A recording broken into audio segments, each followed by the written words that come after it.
صافے کامام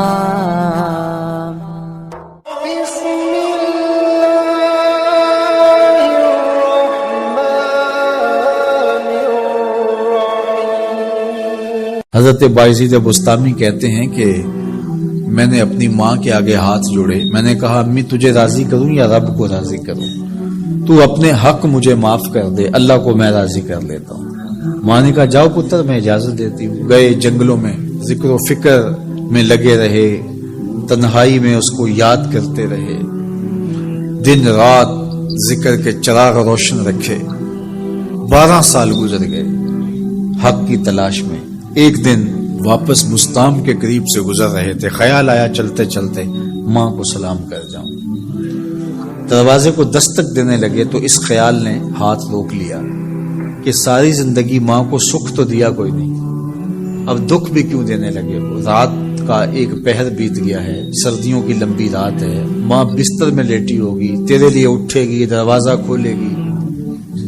دروازے کے ساتھ ہی لگ کے بیٹھ گئے اور ساری رات کاٹ دی اس خیال سے کہ ماں کو تکلیف نہ ہو۔ جب سحری کا وقت ہوا تو اندر سے جو نالی آتی تھی اس نالی سے پانی آیا، سمجھ گئے میری ماں تہجد کے لیے اٹھی ہے اور وضو کا پانی ہے، تو فوراً دروازے پہ دستک دی۔ اندر سے آواز آئی بیٹا بایزید میں ابھی آئی۔ مائیں بیٹوں کے دستک کے انداز سے جان لیتی ہیں یہ کس بیٹے کے ہاتھوں کا لمس ہے۔ 12 سال کے بعد آئے، دستک دی، کہا بیٹا بایزید میں ابھی آئی۔ ماں کی تو نگاہیں ہی دروازے پہ رہتی ہیں۔ اللہ اکبر۔ کہتے ہیں کہ ماں نے دروازہ کھولا، 12 سال جنگلوں کی خاک چھانتے بیت گئی تھی، پراگندہ صورت، بکھرے ہوئے بال، پھٹے ہوئے کپڑے۔ میری ماں کی جب نگاہ میرے پہ پڑی تو اس کی چشمان سے موٹے موٹے آنسو ٹپکنے لگے اور اس نے ایسے ہاتھ پھیلا کے کہا مالک میرا بیٹا بایزید تیری طلب میں نکلا تھا، تو نے ابھی تک اسے اپنا قرب نہیں دیا۔ حضرت بایزید بسطامی کہتے ہیں 12 سال کی ریاستوں سے جو کچھ نہیں ملا تھا ماں کے اٹھے ہوئے ہاتھوں سے مل گیا۔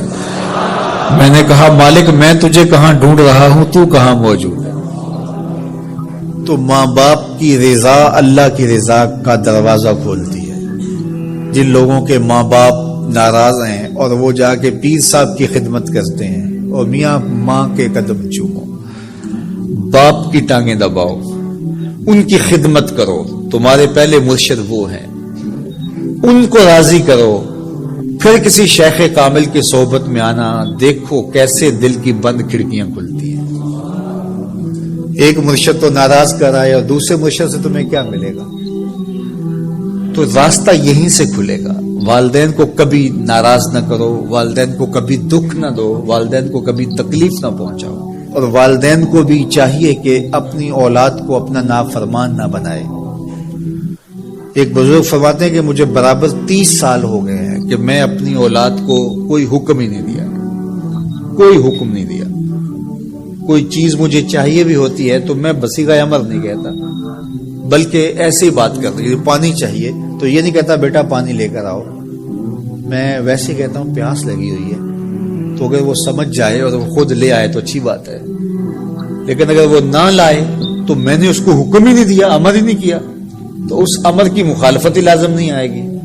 تو کہا 30 سال برابر گزر گئے ہیں، میں نے اپنی اولاد کو حکم نہیں دیا کہ کہیں وہ میری نافرمان نہ ہو جائے، چونکہ اگر وہ نافرمان ہو گئی پلے کچھ نہیں رہے گا۔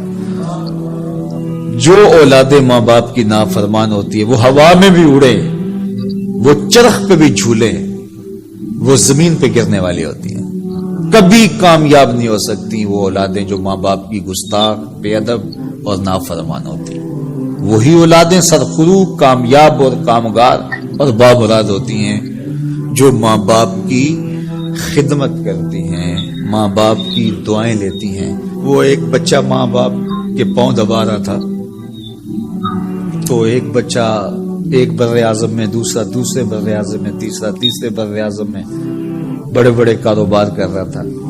تو کوئی اس کا دوست ملنے آیا، اس نے کہا کہ اس نکمے کو بھی کہیں بھیج دو، فلاں جو ہے وہ یورپ میں ہے، فلاں امریکہ میں ہے، وہاں اتنی بڑی کمپنی اس نے کھولی ہوئی ہے، اس نکمے کو یہاں بٹھایا، اس کو بھیج دو، یہ تو نکمہ کسی کام کا نہیں. کہا یہ نکمہ ہی تو میرے کام آ رہا ہے، کہ نکمہ ہی تو میرے کام آ رہا ہے. تو اولاد خوش نصیب ہے کہ اپنے ماں باپ کی خدمت کرے اور ان کے ساتھ حسن سلوک کرے.